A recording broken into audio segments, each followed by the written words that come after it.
ജനിച്ചത് ഇജ്ജ് മാത്രമേ ഞങ്ങൾക്ക് കുട്ടിയുണ്ടായിട്ടുള്ളൂ, വേറെ ഇജ്ജ് കുട്ടിയല്ല, എന്റെ വാപ്പാക്ക് കുട്ടിയല്ല, എനിക്ക് മാത്രമേ കുട്ടിയുണ്ടായിട്ടുള്ളൂ. എന്തോ സാധനം അറിയാം ഈ കുട്ടി ഇപ്പം ലൗഹുൽ മഹ്ഫൂസിൽ നിന്ന് ഇറങ്ങിയതാ.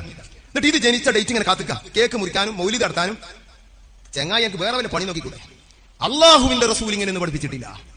മാത്രമല്ല ലക്ഷക്കണക്കിന് അയിമത്തി ഇവിടെ ജനിച്ചു വഫാത്തായി പോയി, അവരാരും അവരെ ജന്മദിനം കൊണ്ടാടിയിട്ടില്ല.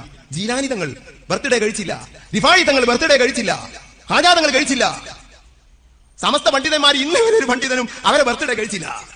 ഇവർക്ക് ഇപ്പൊ ഒരു കുട്ടി ഉണ്ടായിക്കണം, ഇത് എവിടെ എത്താന്നറിയില്ല. ഇതിനാണ് ഇപ്പൊ ബർത്ത്ഡേ കഴിക്കണത്.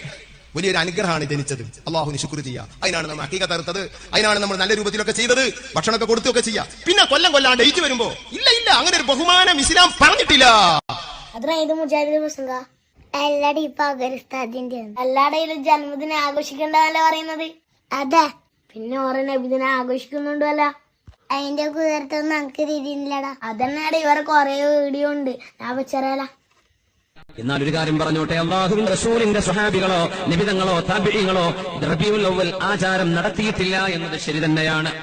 കണ്ട, ഈ നബിദിന ആഘോഷമെല്ലാം ആരോ കൂട്ടിച്ചേർത്തതാണ്. قل إن كنتم تحبون الله فاتبعوني يحببكم الله ويغفر لكم ذنوبكم والله غفور رحيم.